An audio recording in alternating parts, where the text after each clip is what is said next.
and welcome to another episode of VFX Talks, a show about development and leadership in the VFX industry. My name is Alfred Lindahl, and today I'm joined by VFX recruiter Paul Wilkes. Paul, welcome to the show. Thanks, Alfred. It's good to be here. Cool. Is VFX recruiter a fair definition, or? Yeah, I suppose my title on LinkedIn is talent and recruitment consultant. So yeah, but recruiter, talent consultant, they all work. Yeah, you probably do more than just recruiting in that role, I guess. Yeah, but maybe exactly. It's more accessible to people to understand what you're doing. Exactly. Cool. And I'm really excited to be talking to you, because I think to many people the recruitment side of the industry is really a mystery. Like, you send in your showreel or your resume, and then you just wait and hope for the best, and you don't know what's happening behind the scenes. So I hope that maybe you can help shed some light on what's going on behind the scenes, and also talk maybe a bit about like the global talent market, what's happening, maybe some trends now with working from home and all of that. Yeah. Maybe some job seeking advice as well. Absolutely. And just to sum up your background a bit, and because I think you're very you have the right experience to be talking about this. So you've been working in different in recruitment for different creative companies for over 25 years, and among other things, you've set up the recruitment business for Escape Studios, and you worked at MPC Advertising for 6 years, where you became the global head of talent management. So that's a pretty heavy title. And then you moved up to Technicolor, the owner company that owns MPC and The Mill, among other studios. And there you became the global head of executive and technology talent acquisition. So that's another long title. Yeah. the more experience you get, the longer titles you exactly. Get. But then about 1.5 years ago, you left those big companies, and as I understand it now, you split your time between Black Kite Studios and PXL Talent. Is that right? Yeah. I do some freelance recruitment for a small visual effects studio called Black Kite, who are based in London, and then I work with a team of other recruiters under the PXL Talent brand. PXL Talent was founded by Sophie Maiden, who spent many years at DNEG and headed up the recruitment and HR teams there. Sophie established PXL a few years ago to enable her to work independently with lots of different companies. And so myself and a number of other recruiters sort of partner up with Sophie, and we collaborate as a team together, working with our own clients or with clients that each of us, bring into the team. And I can tell you a little bit more about PXL and the work that we do. But that's the two things I'm doing at the moment. Yeah, awesome. And how did you get started? How did you get into recruitment, and why the VFX industry? Yeah.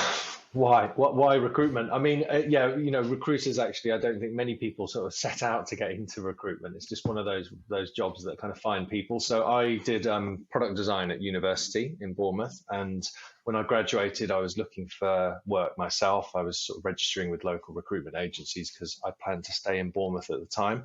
And I went into a recruitment agency, met the team there, and they just sort of randomly offered me a job after meeting them. They had an IT and creative recruitment desk that the recruiter that was there before had just left. And so they had all these CVs and all these jobs. They didn't really know what to do with them. So it was completely random. And I just thought, okay, I'll give it a go. Kind of student debt. I thought I'd get myself into a job and start earning a bit of cash. So that was my route into recruitment. I did that for just over a year, and then was looking to make a move to London, started looking for jobs, and found a recruitment company that was actually doing recruitment for the games industry. So that was the first kind of real mix, I suppose, of my background in computer-aided design and my interest in 3D and CG, but also a personal interest in computer games. I was a bit of a gamer myself, as a youngster and at uni. So I applied to them. They were looking for a recruiter to look after games artists.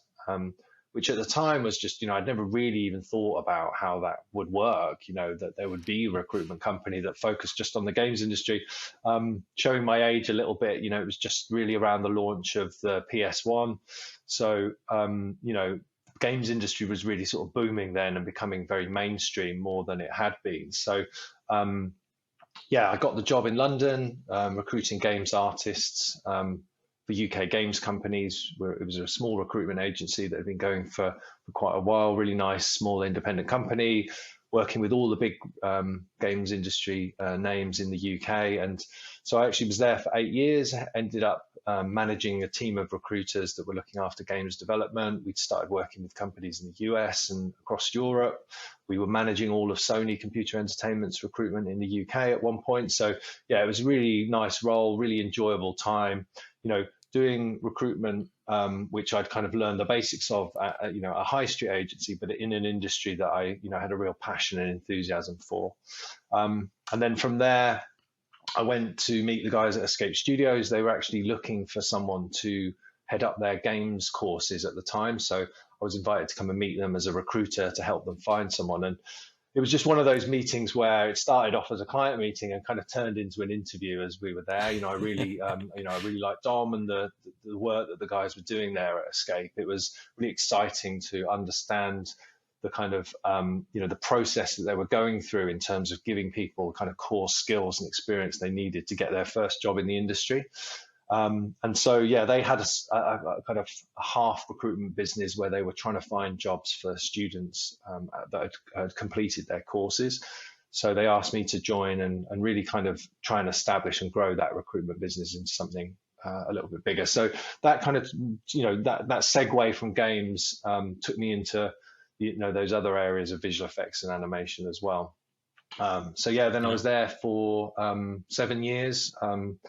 Grew the recruitment business, not just placing students from the courses, but also working with artists and animators at all levels, placing lots of freelancers into, smaller independent studios in London.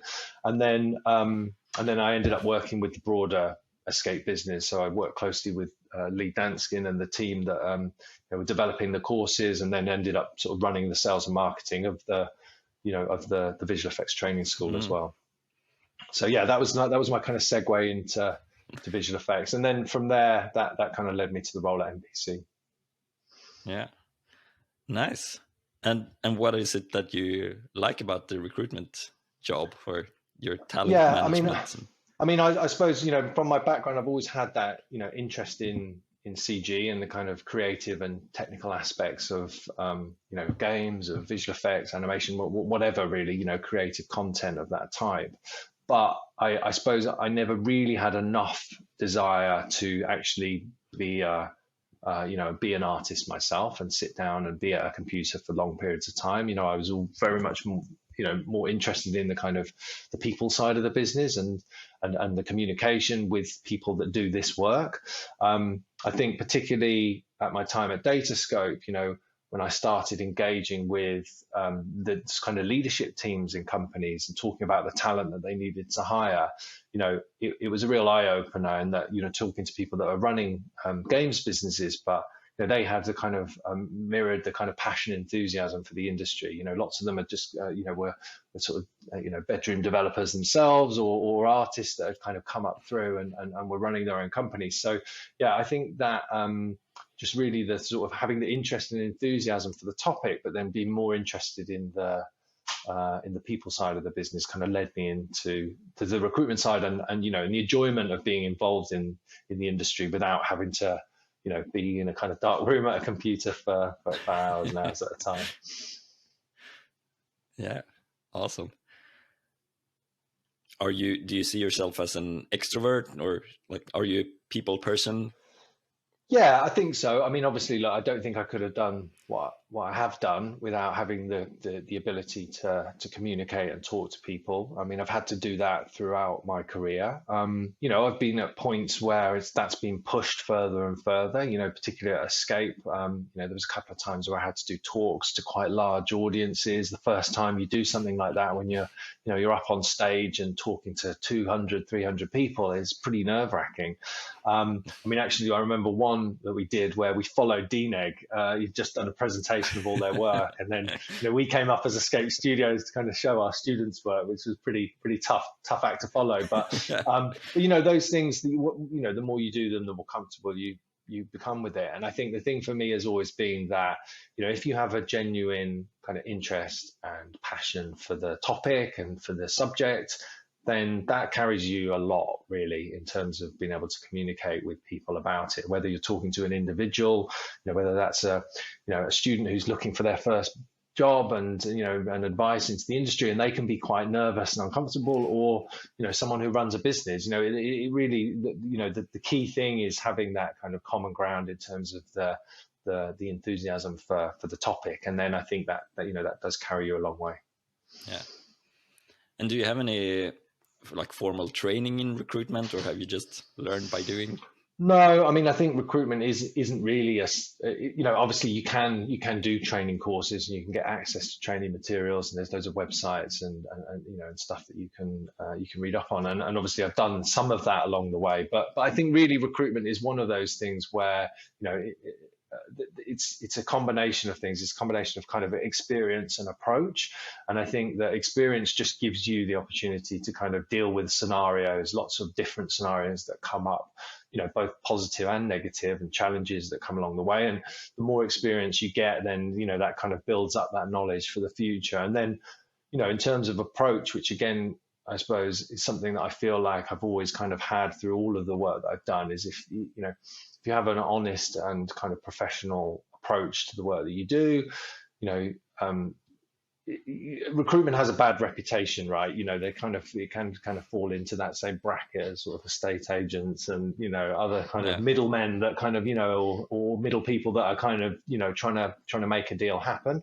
But I think that the approach that I've always taken is that if you're kind of genuine and honest and open with people, and what you're looking for is a positive outcome for everyone involved, and and if you enter into everything with that approach, then it can be hugely satisfying, and and you can do it with the kind of integrity, I suppose, that that you can progress and move on, and continue to do that work in an honest and open way.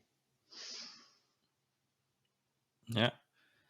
And how do you see yourself now when you talk about this, that recruiters are often seen in a bad light? Like, how do you see recruiters? What's your role in the process? I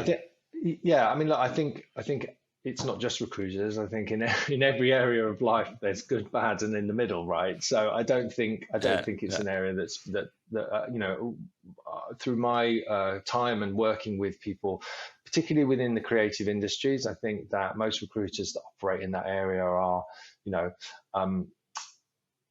do have a kind of a positive and kind of professional approach to it. And I think the reason being is that the companies that we're working with and the clients that we work with, and candidates actually, people, this is a real passion for them, and and an industry that they don't just do for a job, but it's something that they have a real love for or an enthusiasm for. And I think that when you're dealing with people like that, then they're not easily sold to.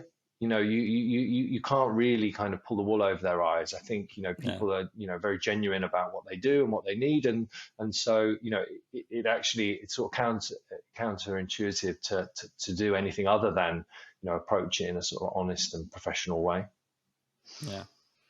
Yeah, I had an experience where I did a phone interview with a really big games company, and it was the girl interviewing me, she didn't know much about games, and so it felt a bit weird to be talking to her about what I was supposed to do, and so that was a bit off-putting to me.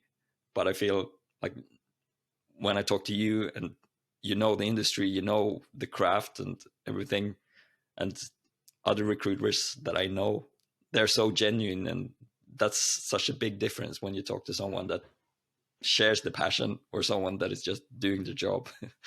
Of course, yeah. Look, I think, and and obviously people start in recruitment and they have to learn, and it's not that you can Yeah, know everything straight away. But I think that the sort of and this is a kind of general rule across all areas of work and recruitment. But I think that sort of humility and honesty, and an interest and willingness to learn, that shows through as well. Look, I'm still learning. I talk to candidates and clients, and I mean, I'm sure we'll talk about. The industry is constantly changing. There's new technology, there's new approaches, there's new types of work, there's new platforms, and so you can't know all of that. There's new information coming to you all the time that's crucial to the job that you do, and so. You whether you're a year in or 10 years or 20 years into your career, you still have to be open to learn and be able to take on new information when it comes.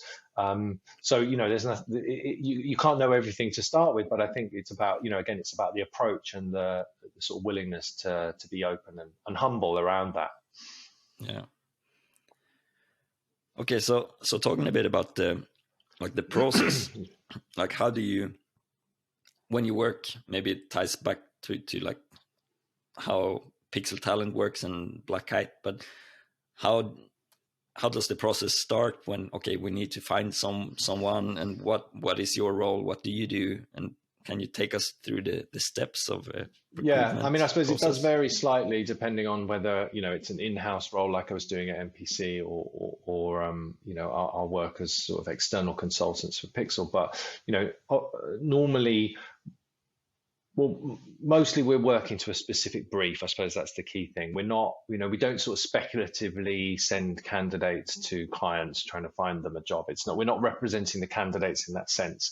So normally the work starts with the client who has a brief or a role that they're looking to fill. And that can kind of vary in terms of what stage they're at. It could be that they want to discuss a potential role with us, and we work through the whole process with them in terms of forming the job spec and really interrogating what it is they need in the role and what they're looking for, where that position sits within the company, and then obviously all of the skills and experience that go with that. Or they can come to us with a fully formed job spec and all that information ready to go. And then, typically we'll sort of interrogate that a little bit further and just make sure that we've got all the information we need, around the role, but also that kind of broader information about the company and the team. And, because ultimately at that point, we're representing the client to the candidate. And so once we've got a brief, then we will kind of start a search for that role.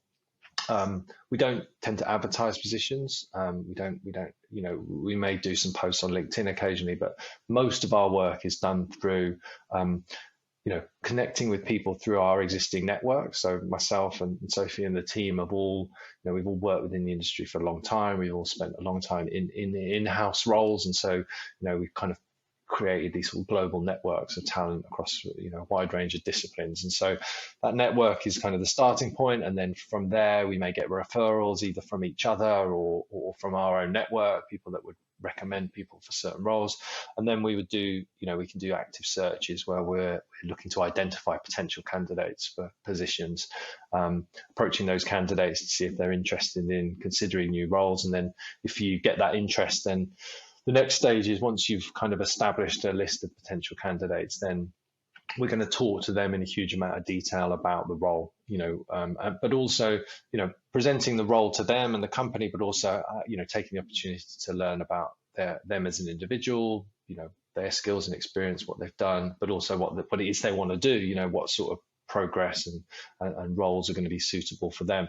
Not every one of those screening calls lines up, of course, and actually, interestingly, a lot of the work that we do that's sort of unseen is when we're not getting a match, because it's important for the candidate that they're not being put forward for unsuitable roles, and it's important for the client that they're not talking to people that are not suitable for those positions. So again, it goes back to that, taking that sort of honest and professional approach to it. There's no gain in us kind of shoehorning someone into a role that's not right for them. So a lot of the work that we do in terms of talking to candidates doesn't necessarily lead to a straight match specific role. But that the building of the network and the contacts with those people is obviously valuable for the future.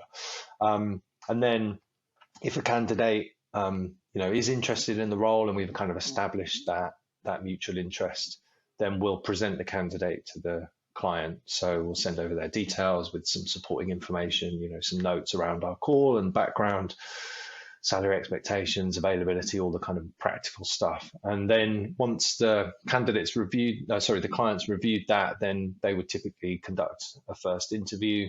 That may then lead to a second or third interview, depending on the level of the role.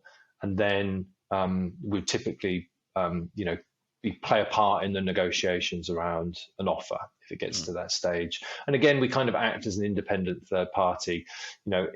Sometimes, obviously candidates apply for roles directly and enter into negotiations directly with the company. But, obviously acting as a third party, we can kind of act in both parts' interests and try and kind of wrangle out the details to make sure that, that it's a successful, hire, because everyone's coming into it, with a bit of compromise if they need it, but also they're able to get the things they need and make sure everyone's happy. And so, that would be the process really up to the point that the candidates sort of signs on the dotted line, and then our work is done at that point.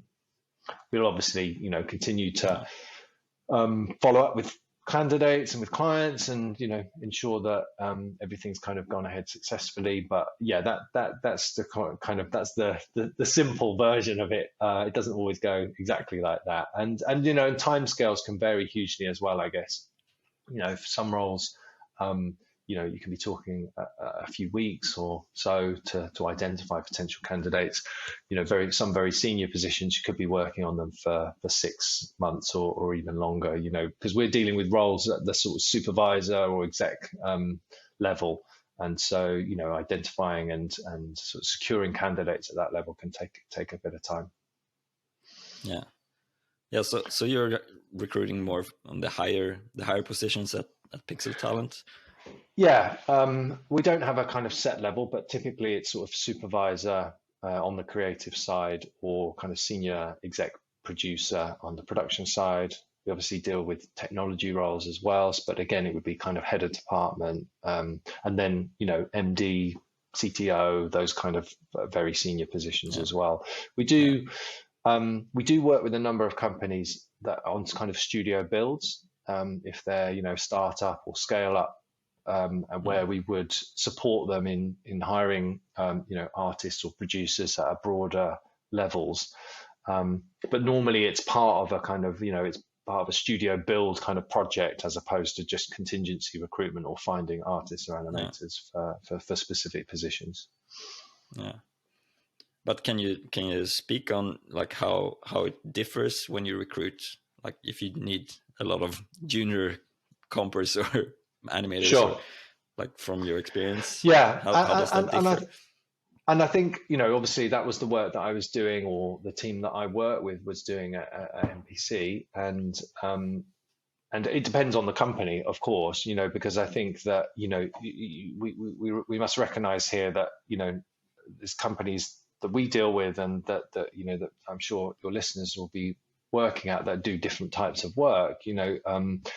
A smaller boutique kind of advertising VFX studio is going to take a different approach to recruitment to, DNEG, Framestore or MPC or one of the larger companies, just because the scale and volume of, of their recruitment and the approach is quite different. But I think that, on the in-house kind of recruiter side, I mean, typically the process is that, they're dealing with inbound applications for roles, and then they're also in-house recruitment teams will be actively sourcing candidates as well. So it's a combination of both that the in-house recruitment teams will be involved in.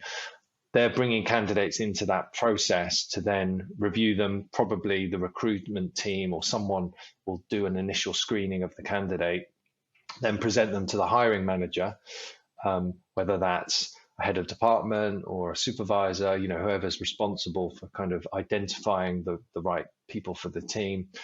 Those hiring managers will then, give a yes or a no, would then typically be involved in the interview process, which again could be a combination of them plus someone else, or the recruiter might be involved.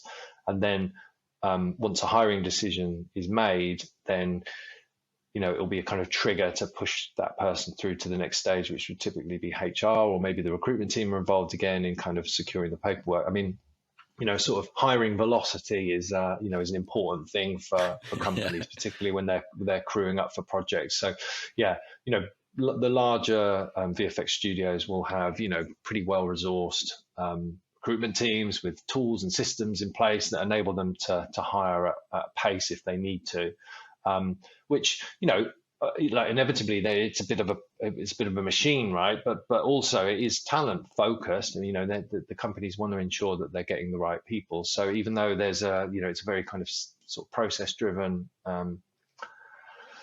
setup, there's still the sort of qualification of the candidates at each stage, whether that's through the initial review or the interview process, reviewing showreels or whatever. But yeah, that's kind of typically the way that it would work. Now with a sort of studio build for us on the Pixel side, we can be essentially kind of replicating that internal recruitment team's activity, but as an external partner. So we'll be sourcing candidates, screening them, presenting them to the hiring managers, and just pulling them through that process in the same way. Yeah. And who is having the first look at like this initial screening, like at MPC or the big studios? Yeah, I mean, I think again it depends, because some companies don't have a sort of recruitment team, so it might be going straight to the hiring managers. If normally there will be someone who's doing some kind of first pass on candidates that will then only people that are sort of go through that screening process will be reviewed by the hiring manager or the head of department. Now, to what degree they screen it, it sort of depends on their experience, the needs of the company, how that's set up. On my side, when I was at MPC Advertising, I would screen candidates quite thoroughly, because I suppose I feel like I had the experience and understanding from the hiring managers. They kind of trusted my judgment to be able to review a show reel and see. I think, maybe a recruitment team that doesn't have that experience, or, is still wants to kind of learn what it is the company's looking for, then maybe they're just taking a more kind of practical approach to screening. Where's this person based? What's their availability?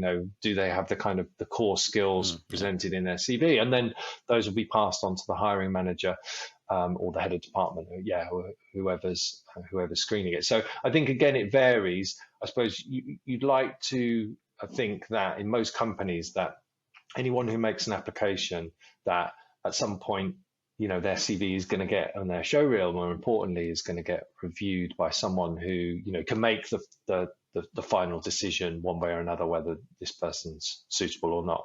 But yes, I think, that's a little bit, like you said at the beginning, the sort of unknown, what goes on behind the scenes. It is tricky, because there is going to be a flow and a process that candidates are going to have to navigate through, not themselves, but their details are going to navigate through in a particular company to get to that final point. Yeah, and I think that is very much about timing, and if you apply in the right time when the company has the right needs, then you can quickly get some feedback or get a response. It is. There's a bit of luck, a bit of timing, a bit of persistence. It may be that a company doesn't quite review your details, or the timing isn't quite right, and a month or two later you can be in a better position.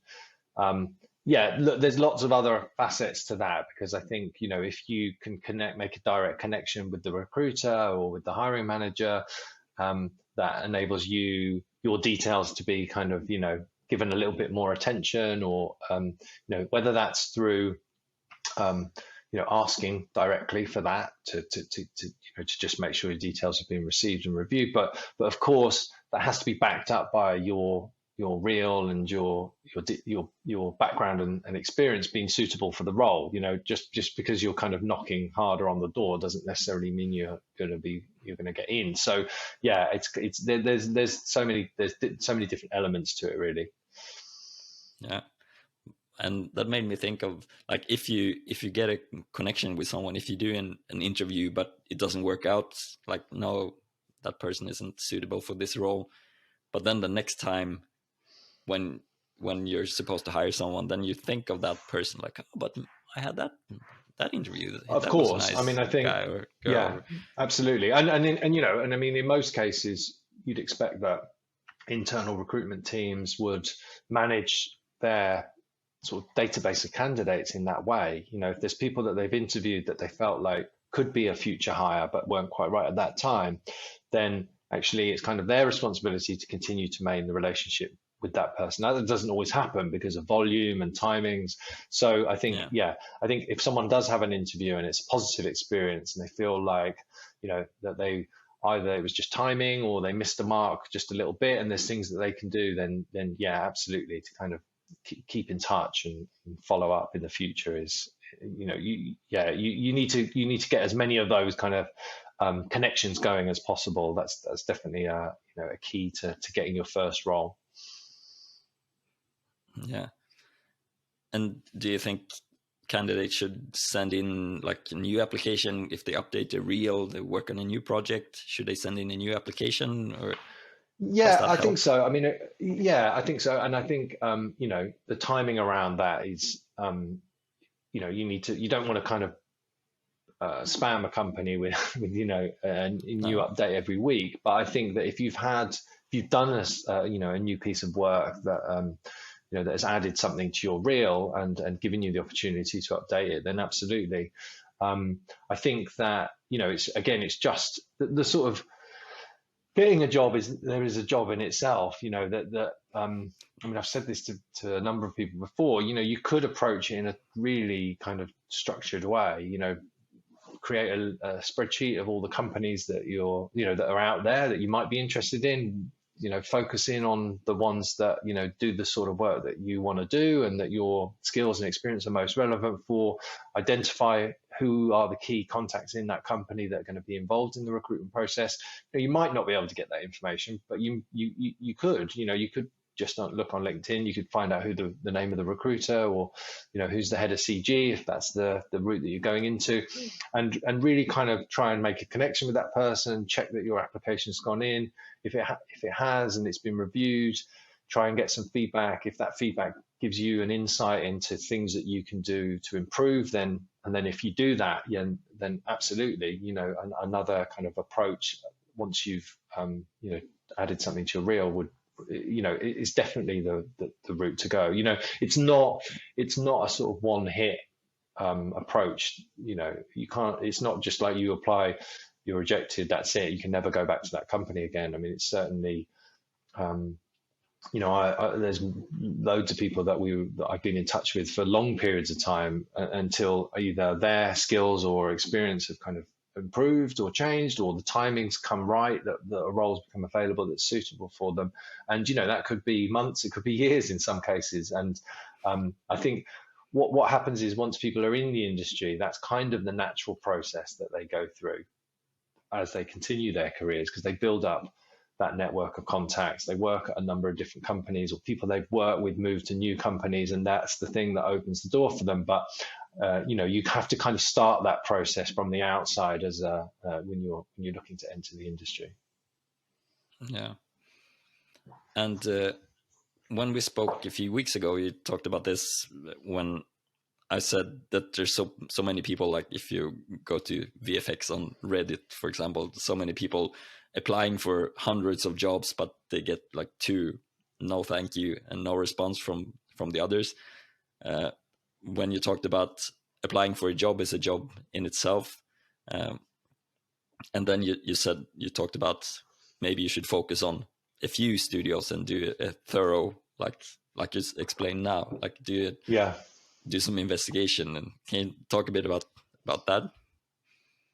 Yeah, I mean, I think that's the thing. I think, you know, if someone's made 100 applications, Now, look, someone may have invested the time in doing that really thoroughly, but more often than not, that's someone who's made quite a generic application to lots of different companies, and so that in itself is not really, wouldn't be the advised approach to make an application. It does need to be a little bit more focused and tailored to the companies that are of interest to you, but also are doing the sort of work that is most suited to the skills and experience that you've got. I mean, animation is a classic example where, an open animation role will receive hundreds and hundreds of applications. Yet many of those, just the reel in itself is, you can see that the work is not suitable for the type of animation that the company does. If it's a VFX company and they're looking for realistic creature and character work, and and you see lots of game style animation or more kind of cartoony stuff, those animators, as good as their skills are, they're not going to be suitable for a role at that company. So, straight away, you've got like a third of those 100 or 200 applications that you're just going to reject straight away. And so if you think about it from the candidate side, if they had only applied to studios that were, suited to the sort of work that they do, then the response rate, becomes higher. And so, it's sort of, there's a responsibility on candidates to kind of take a bit more ownership, I suppose, of their process in terms of applying for roles. It's definitely quality over quantity, and that works for both sides. It'd be the higher volume of applications generally means that you're taking candidates from a much broader set of skills and experience than is suited to the role that you're looking to fill. And I remember when I was recruiting at ILP that even the juniors or interns applying that said that, I followed ILP for many years now and I loved what you did in this project, like some old one that and I would love to be able to do stuff like that as well. And that really made me feel, but this is someone that could fit in at this company, not just someone that said, "Dear sir, madam." Of course, yeah. I mean, these are the sort of application 101s, right? It's like trying to. I mean, look, and it's not always possible to address it to a specific person, but there's a sort of approach to that at least try. There are routes to find out who the CV or your application is going to go to, and if you can direct it to that person. But it's tricky. It's tricky because there's no. This is the one thing about this whole topic is there isn't really a kind of a sort of playbook for the perfect application, because it really does depend on the company and the type of work they do and how they're set up and their recruitment processes. So that I suppose the advice is to try and unpick as much of that information as possible to before you make an application. But all of that is irrelevant unless it has to be backed up by the skills, the experience, and the reel. The work has to be of the level and quality that companies look for, and that's tough because again, sort of knowing it from the other side of being in-house and recruiting for people. Some roles, even at a junior level, you really are looking for people that are pretty much at sort of production level, ready to come in and pretty much hit the ground running and start working projects. Obviously, they're going to need a bit of support with getting set up with kind of internal pipeline and some mentorship and guidance from other artists. But really, in terms of the work that they're showing in their reel, the stuff that's of the quality that that you feel like they're pretty close to being able to kind of get working on shots and projects straight away. Now, again, that's not always the case. There are some of the bigger companies where there is a bit more opportunity for kind of learning, but you still have to kind of get through the door, and the reel is the thing that's going to do that for an artist. But how much does the like the personality of the candidate and like how they present themselves, how much does that influence your decision, or if you want to bring someone I forward mean, to your clients? Or yeah, look, it is hugely important. The work that we do at Pixel now is kind of shifted completely because we very rarely look at show reels, because typically if you're talking to a CG supervisor or a VFX supervisor, their sort of credentials and their experience is the thing that sort of opens the doors for them. yeah, And then it's very much down to their fit and their approach and their communication skills and their personality. How they're gonna work with the team. Obviously there's a different set of requirements in those kind of leadership roles that yeah, wouldn't necessarily be there at a junior level.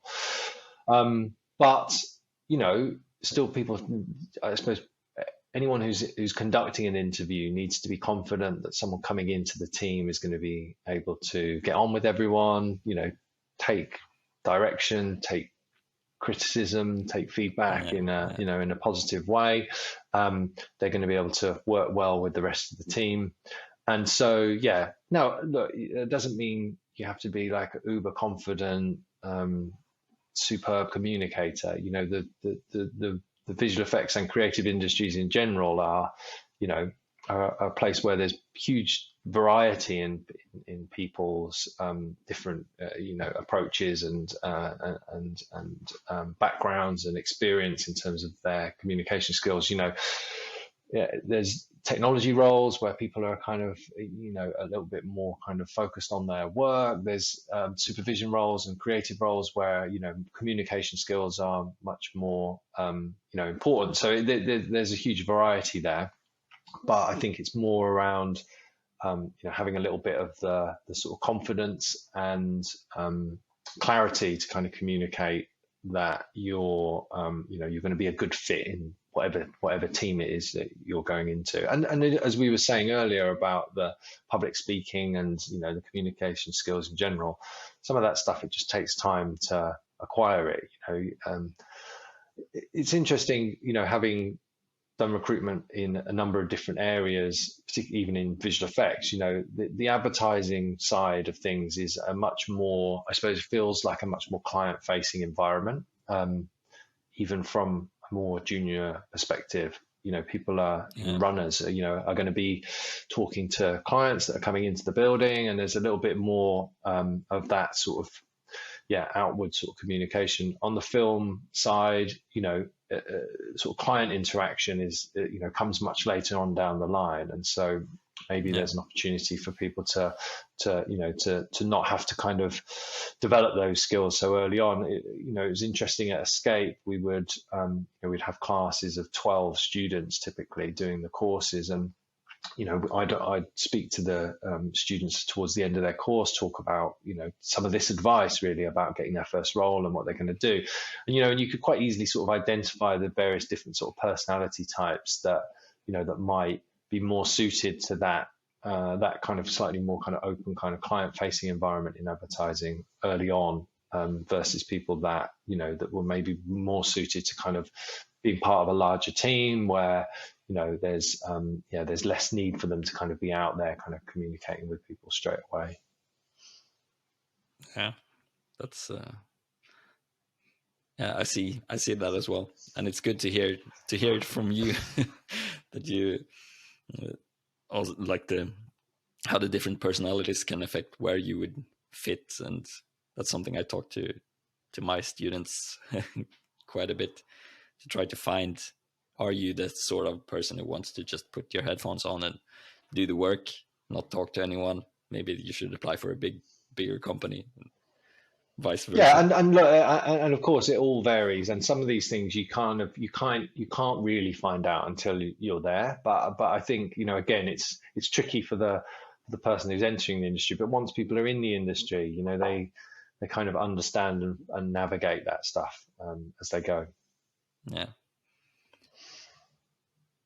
So I want to talk a bit about the state of the industry and the recruitment markets, because now the school here in Stockholm where I'm teaching a bit, and I'm talking with a student about exactly this, how to like write their CV and how to edit their showreel and stuff like that.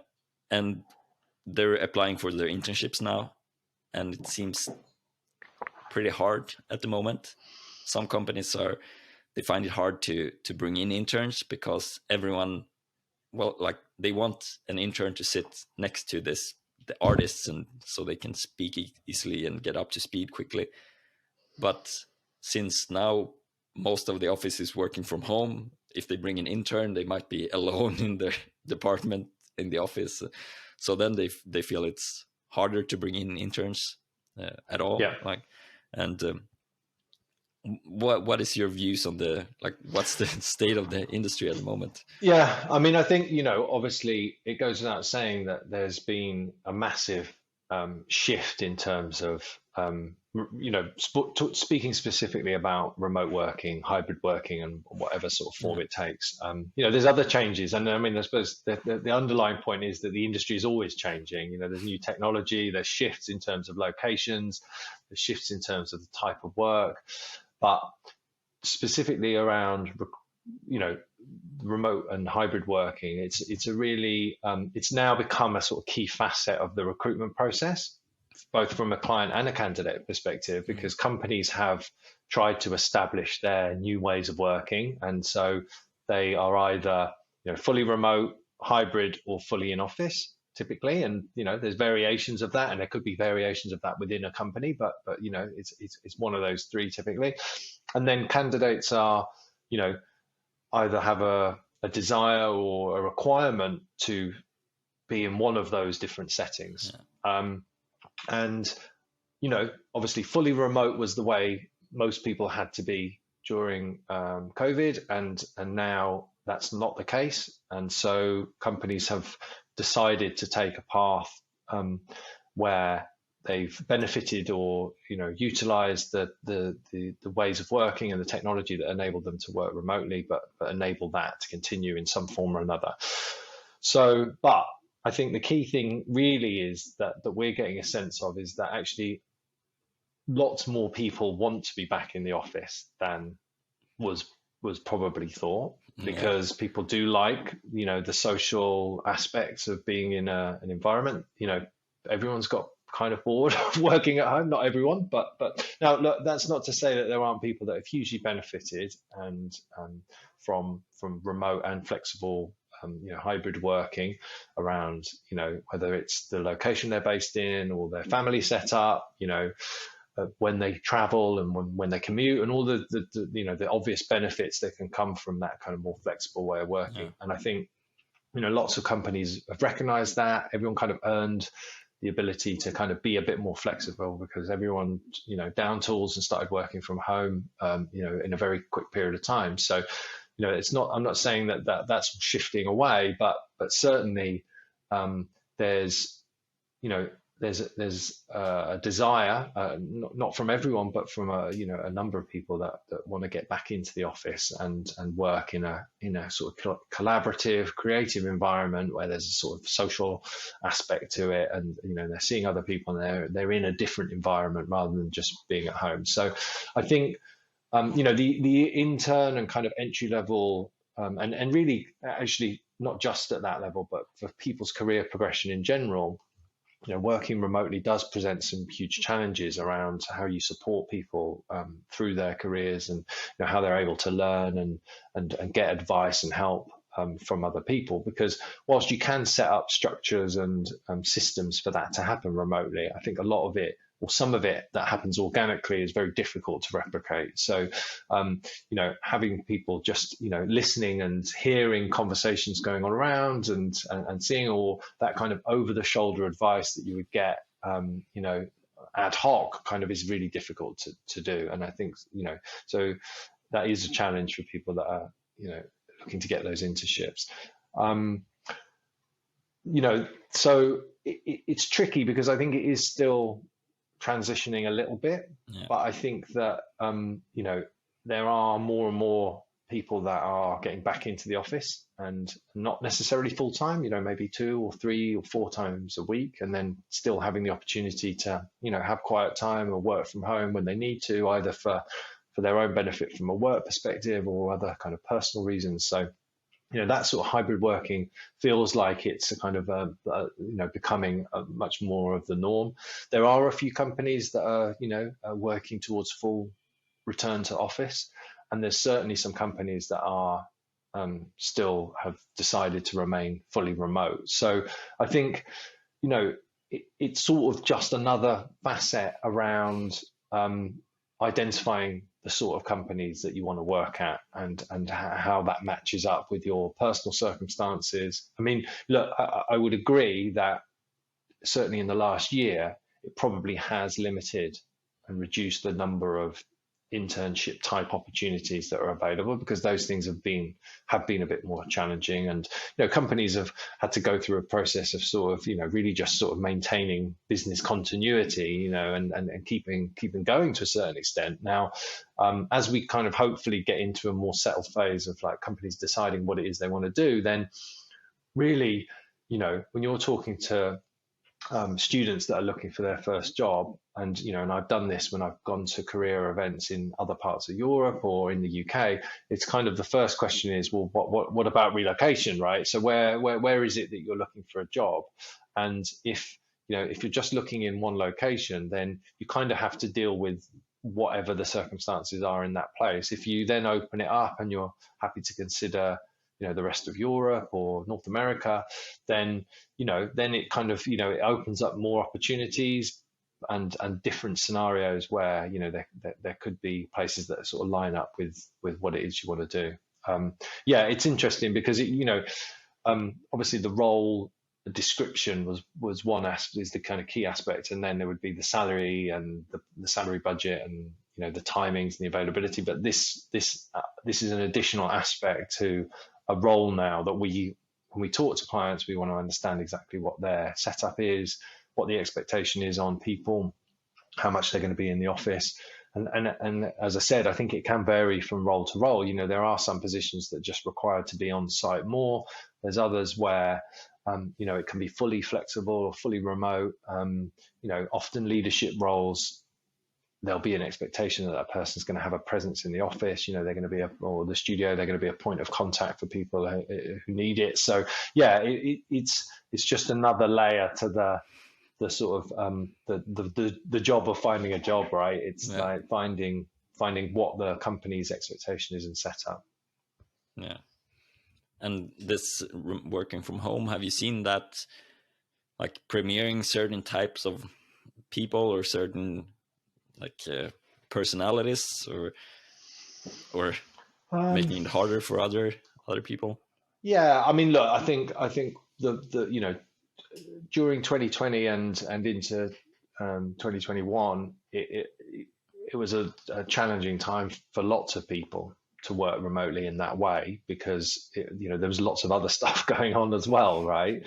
So I think that it's still difficult to know exactly. Well, okay, it's not difficult. I would say that there isn't any perfect scenario. Again, it's this is just one of those things that very much comes down to sort of individuals, different situations, and the way they want to work, and then companies making a decision on what they feel is the best fit for the people that they want to employ. Because again, you've got people that with different personal circumstances, whether that's young people that are in shared houses, or people that have got young families or older kids. There's just some different set of requirements and scenarios that would mean that working from home is better for some and not for others. And I don't think you can say that it's a particular location or a particular job role or a particular level, it's better or worse to do one or the other. I think it's really tricky to do that. And so I think it's finding a sort of compromise and a middle ground where a company feels like they are, doing the best thing for them as a collective and an organization to be successful, but also, balancing that against the kind of individual's needs. And those things don't always line up. And that's the interesting thing from from a sort of recruiting perspective is that sometimes we'll have candidates that have a very clear requirement. I can only work 2 days in London and in these days, and so therefore there may be companies that don't match that, and so therefore they're just, that's a role they can't consider, so it just becomes another element. But I don't think there's any kind of right or wrong to it, really. Oh. So talking about the global market, talent market, is there any, like, do you see any roles that are specifically hard to fill, or is there a surplus of some kind of artists, or do you see any trends there? Yeah, I mean, I think production is an interesting one. Producers in general, particularly at the sort of senior, upper, mid sort of, and senior and higher levels.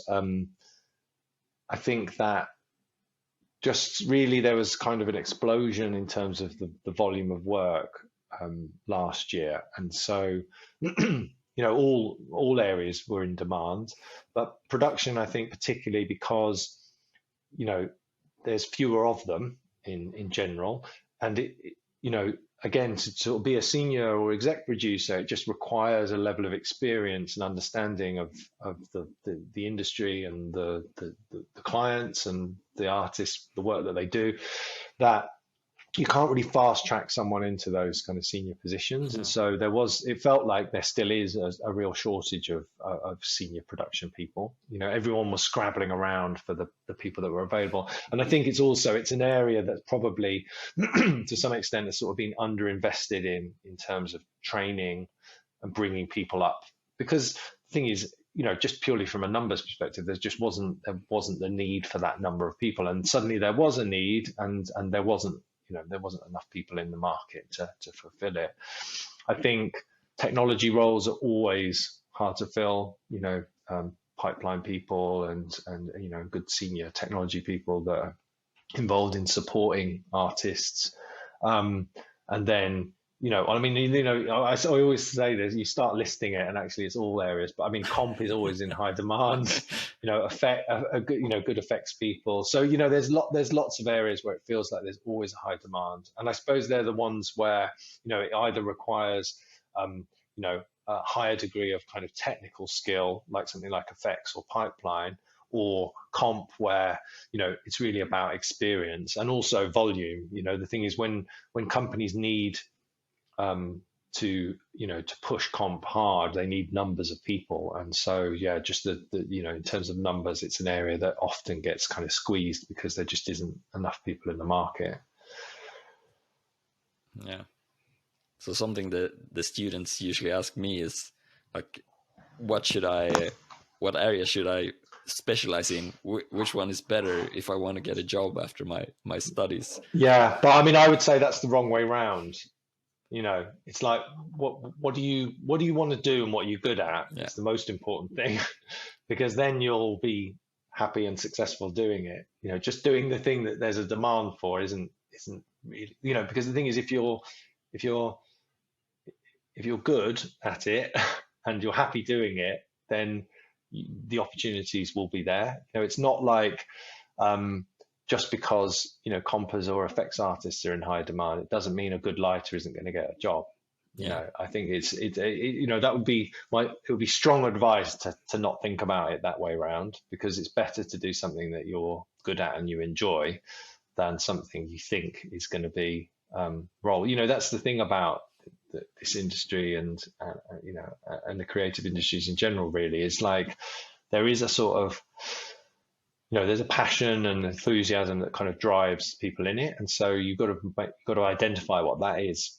I think to be successful in it. Maybe not everyone. Maybe some people do something that they sort of, and then they have creative outlets out elsewhere. But I think it's if you're going to work in the creative industry, it's kind of important to do something that you have that kind of passion and enthusiasm for. And I think that it's a bit different how, like, at ILP when we brought in, like, okay, we were not that big at the time when I was there recruiting, but okay, we brought in 10 or 20 compers when we had a few shows running at the same time.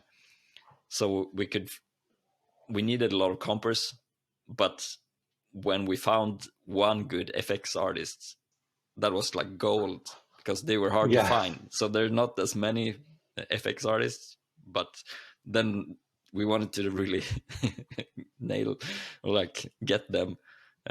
But we had room for more compers, or we needed more compers. So even though it's different how many there are out there, but then it's also how you, like, if you stand out as a good animator or a good FX artist, or for comp as well for that matter. But if you stand out, then you're someone that people want to work with again, and maybe as a permanent position. Absolutely. And I think you know, there's two different things there, isn't there? There's sort of getting your entry role into the industry, but then once you're in, there's obviously things that you can do, and you know, obviously doing a good job, being nice, getting on with people, you know, those are the things that then kind of maintain your career and your reputation, and will, you know, open up opportunities in the future.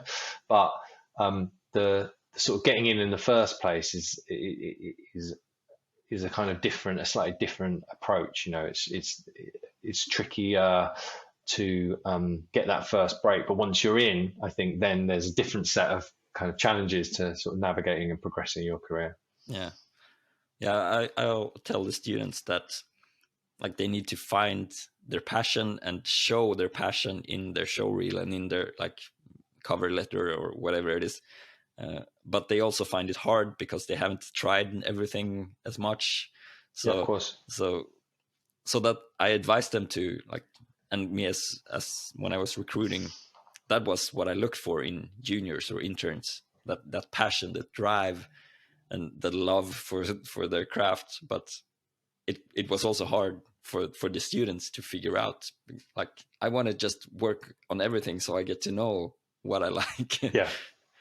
No, it is tricky because, you know, particularly in large film VFX company, it's very departmentalized, and so, you know, there's not as much opportunity for people to go in and then kind of explore the different departments. Obviously people do, and people do move from department to department, but I think, you know, you kind of have to try and do that through the learning process as much as possible, but it is tricky.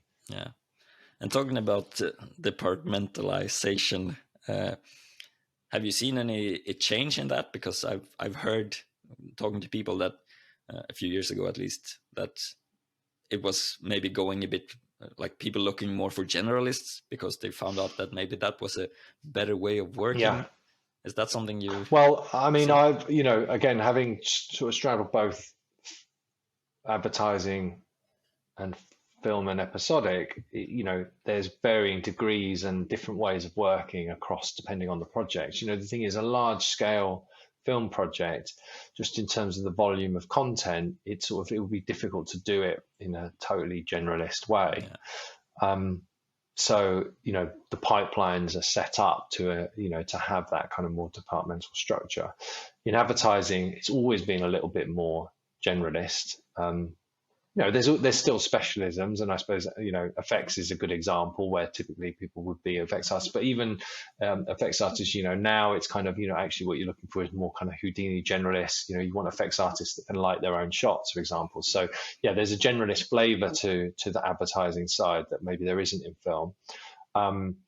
Animation would be another good example where, you know, an animator is an animator. They're not really expected to have a broader set of skills in lighting or whatever. But, you know, I think episodic has has shifted things a little bit in that you've got this weird kind of in between. You know, you've got the sort of volume of content that's and more, in fact, that would be in a film project, but with the sort of pace and turnaround of more kind of short form work. So yeah, I think there is more opportunity for people to work on longer form projects with a kind of generalist background, because you know, just the need to get the work out at a certain pace, you know, means that sort of more generalist approach where people can take take whole shots really and kind of work on them either as an individual or as a team, in all aspects that exists. But again, it's not, I don't think it's some sort of huge shift one way or the other. I think there's always degrees of these things. And, it's again about sort of, identifying what's your kind of desire and way of working. I mean, having a generalist base at the start of your career, as we were just talking about, until you really know what it is, where your specialism is, then it's great to start like that, and have that generalist kind of flavor, because you don't necessarily know until you've worked in a more departmental structure, or you've really dug deep into a particular discipline, whether that's going to be your thing or where you specialize. We obviously talk to lots of CG supervisors and visual effects supervisors that have come up either through the 2D or the 3D background. And, people at that level are typically generalists. They may have a particular area that they have specialized in. Quite often on the CG side, it might be the sort of lighting end of it, because, they're a bit more kind of focused on the final image, but really they can come from a huge variety of backgrounds and will have worked in different departments or had more generalist roles. So yeah, you can appreciate that obviously when you can obviously be a lighting supervisor or an effects supervisor, but if you're going to get to sort of CG soup or VFX supervisor level from the 3D side, then you're going to have that broad view across all the disciplines anyway. So. Yeah. And I come to think about what Josh Park said in my interview with him when we talked about how do you coach students to get their first job and like how to get their career started. And his advice was for them to like try to get in the biggest, coolest company and work on the like biggest, coolest projects to get that on your CV and on your showreel that, yeah, I worked on this Avengers or King Kong or whatever it was. Yeah. And how much do you think that plays a role in when you recruit people? Is if you bring in someone that worked on big Hollywood movies or someone that worked on small like local commercials, or how much does the weight of the project play a role? Yeah, I mean, look, I suppose obviously when you look at someone's reel or their CV, there's obviously a certain amount of credibility that comes from working on a big project or a bigger company. But, again, using my experience of recruiting on the advertising side, it was actually, we would be a little bit wary potentially of people that had just operated as a junior on a big film project, because that they're just playing such a kind of small part in a project, and that they're not necessarily given a huge amount of responsibility or creative freedom to kind of work in a way that might be needed in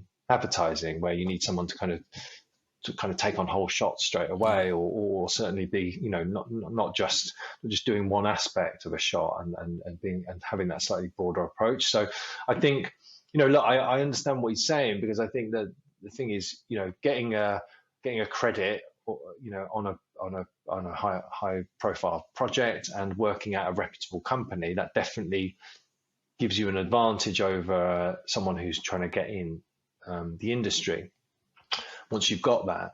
But the thing is, obviously the competition and the demand for those roles is tougher in a way, in some ways, that it can be hard to get that first gig. Yeah. And actually, whilst I'm not disagreeing with Josh, because he's right, that is an approach. But also I would also say that often people's first experience, or even second in the industry, is at a smaller company where they're not maybe working on as higher profile projects, then they're not necessarily seeing the level of application for those jobs, and that there might be more opportunity for someone to get in the door get somewhere where they can learn. They're not working on a massive blockbuster. It might be just a sort of a lower level TV project where you're still learning and you're still getting your first job in the industry, but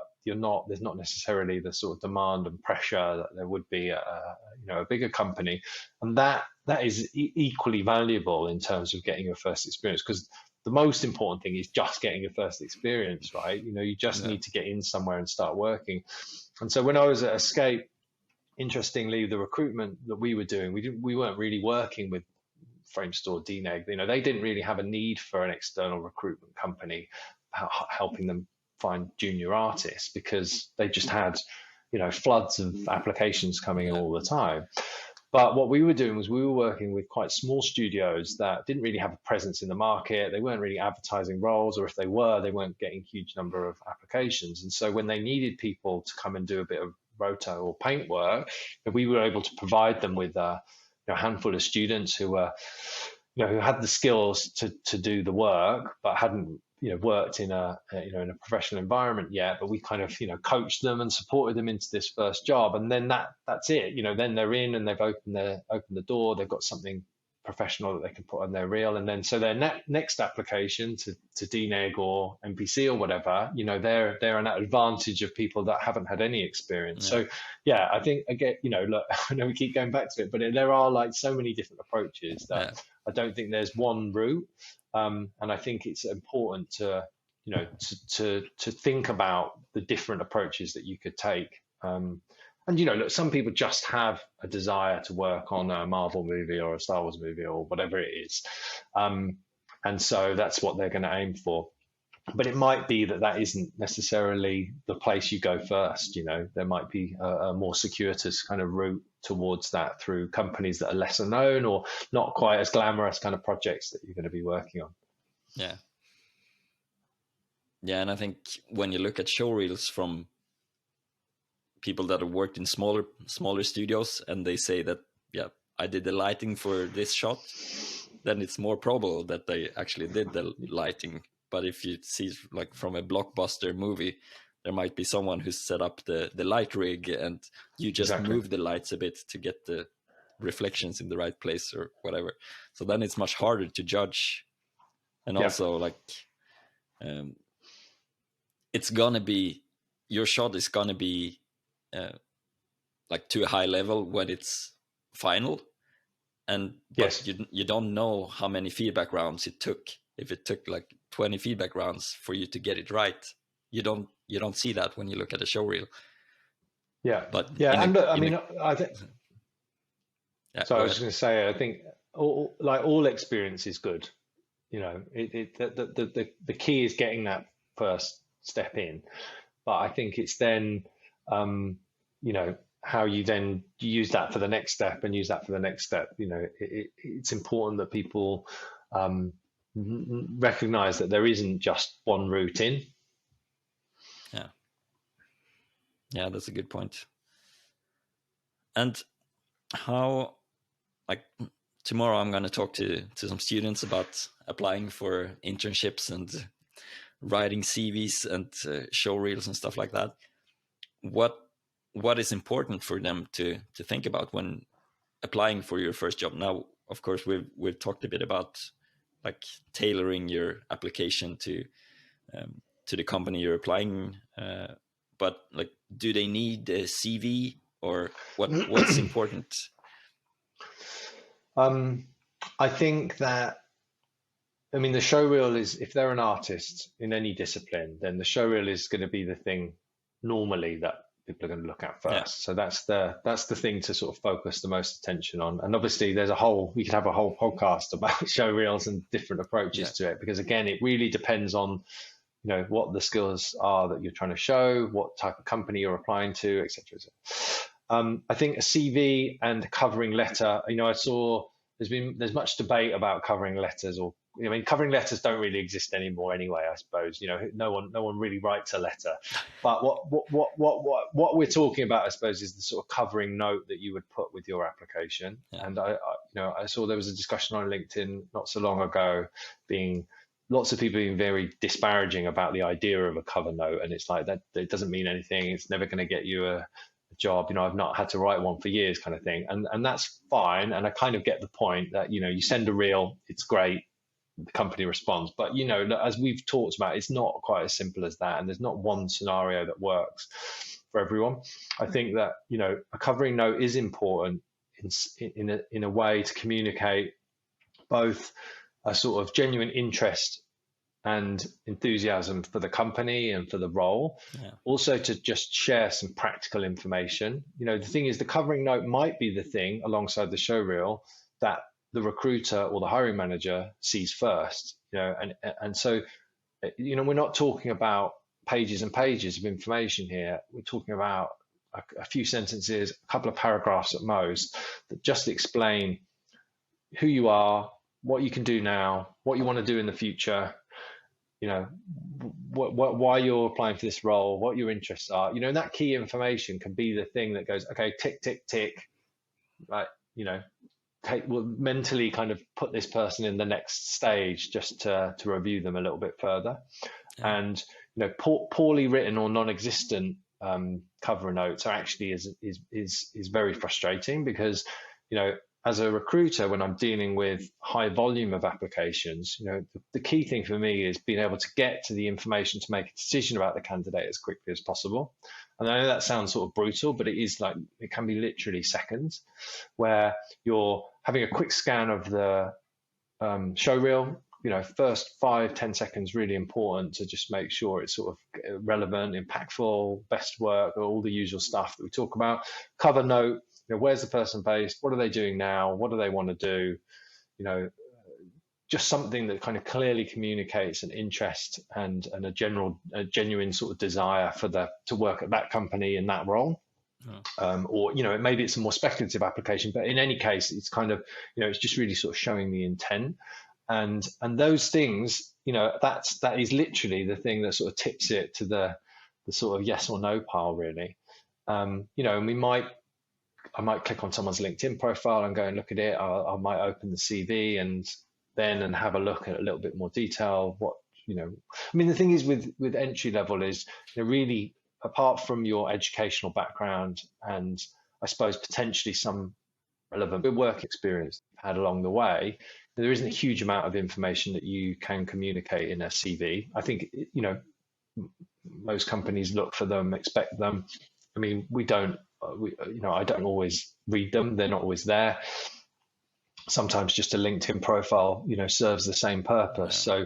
So, but I think actually in that case, if you're saying, okay, well, look, a CV isn't hugely important, then actually the covering note is particularly important, because you do need to communicate that kind of, just that really clear and concise information around the intention of the application. Yeah. Yeah, and at the Important Looking Pirates, we got some applications that were like playing on us being pirates and how we communicated. So we had this, like, when we wrote like social media posts and stuff like that, we wrote them in a certain way to be more like piratey. And so when people picked up on that and wrote "Ahoy pirates, applying to come aboard," or like, I don't know. Yeah. That made you realize, like, immediately, okay, this is someone that is applying to ILP. They're not applying to 100 of different companies. And yeah, exactly. And I think, you know, those kind of things are interesting because, you know, there's sort of, there's a broader topic around the sort of approach that you take and the language that you use in those kind of messages. And there is I suppose, it varies again from company to company, but I think maybe I'd hope you'd agree that there is a sort of casual professionalism that sort of fits with the visual effects and animation and games industries, I guess. They're the ones I know, but sort of globally even, where, you know, you don't have to be super formal, but also you don't want to fall into the very kind of silly or casual kind of, you know, unprofessional kind of language, you know, the really short sort of badly worded or kind of like abbreviated messages where it's like, okay, the person hasn't kind of taken the time to sort of think about how they're going to communicate.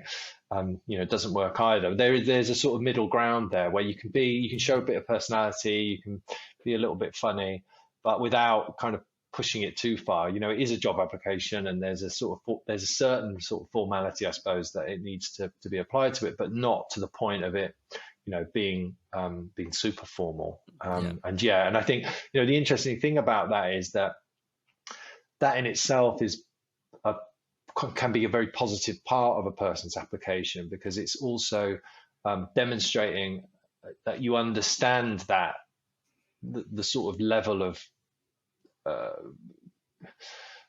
professionalism that's needed, but also the fact that it is it's generally a sort of casual, creative environment where it's quite relaxed. You know, people don't wear suits, and and it's like, so you're sort of, it's a sort of a reflection of your understanding of the industry, and you're making your application relevant, and I think people respond very positively to that. And it's good that you're saying that it shouldn't be too casual, or because if someone would write that letter with the pirate slang all the way through, like 2 paragraphs of like funny references to rum and boats, and then it would be really tiring. Like, oh, come on. Sure. Then it wouldn't be exactly a positive thing. Yeah, exactly. You know, I think just that kind of ahoy pirates at the beginning is like a really nice, because you've already kind of signaled that you understand, you get a flavor of the company, but then actually if you follow that with a more kind of sort of practical information and a kind of that's great. It's a really good example, actually. Another question I've been thinking about is, do you prefer people having like a website so you get the link to their website where they have CVs and information about themselves and their showreel, or do you prefer, like myself, like just a link to LinkedIn and a Vimeo for the showreel? Yeah, I mean, again, I don't think it matters hugely. I think that the work is the important thing in that instance. You know, if you're showing a showreel and it's on Vimeo, that's absolutely fine. It's much more. I mean, Vimeo is definitely preferable to YouTube, which still some people still use, but that's just, maybe that's a personal preference.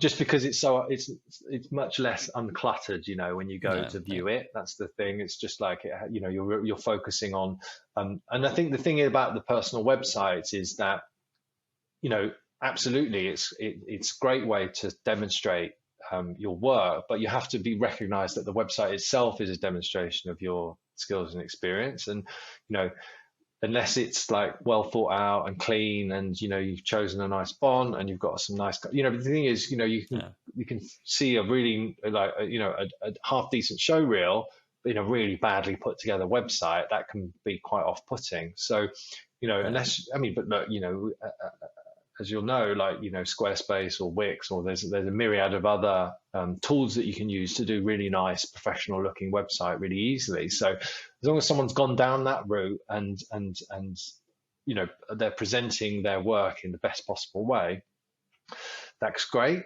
But just a Vimeo link is fine as well. I think it's kind of one of those things where it's just important that it works and it's good, and it shows your work in the best light. There's, the worst scenario is to do a website and then it be awful, So I think it's just, it's just about, recognizing that, that every aspect of your application is sort of considered as part of your application, right? So, the website itself will either consciously or subconsciously is going to have a reflection on you. And, and if you're an artist, then you're going to want to be demonstrating, good visual design skills on whatever it is you show. Yeah. Okay, we've been talking for quite some time now. Do you feel do you have anything we've missed? Something you want to talk about? No, I don't think so. I mean, let me have a look at your notes. No, I don't think so. Unless there's anything we haven't covered. No, I think we've covered pretty much everything. So what are you what are you trying to get better at? Is there something you're working on? Yeah, I mean, I suppose I consider myself to be someone who always tries to keep learning stuff. I think it's as I said, I think the industry is always shifting, and so there's always new technology and tools. Obviously, there's a lot of discussion around AI and other technologies that could potentially or will influence the visual effects industry directly, and animation, and obviously real time is playing a bigger and bigger part. So just in terms of industry topics, there's loads of stuff that I'm always always interested in seeing which way it's going. In my first job at a recruitment agency, again, showing my age, it was all paper based. So CVs were in just like a swing file, and then all the client's information was on another. So I decided to learn Access and do a bit of Visual Basic programming and develop a little database. And I suppose through my career, I've always kind of had those kind of outlets where I'm, doing some stuff and developing stuff in the background, either personally or to help with the work that I'm doing. PXL is kind of new business, and we're kind of collaborating with a group now together, and so we've been kind of just developing some systems and some processes behind the scenes. So yeah, I kind of, as well as the recruitment work that I do, I'm generally kind of finding some outlet to learn something, brushing up on my Excel skills or whatever it is. Awesome. And talking about PXL Talent, who should get in touch with you, and are you looking for people to get in touch with you, or are you just reaching out? I think from a sort of purely kind of professional work level, as I've said, we typically deal with kind of senior and exec level recruitment. So obviously we're always happy to talk to candidates, at that level, and we're often working on opportunities all over the world, for different roles and different companies. So hopefully a conversation with us, myself or one of the other guys at PXL, is always of value to people at that level, because hopefully we can share a bit of insight into what opportunities are out there.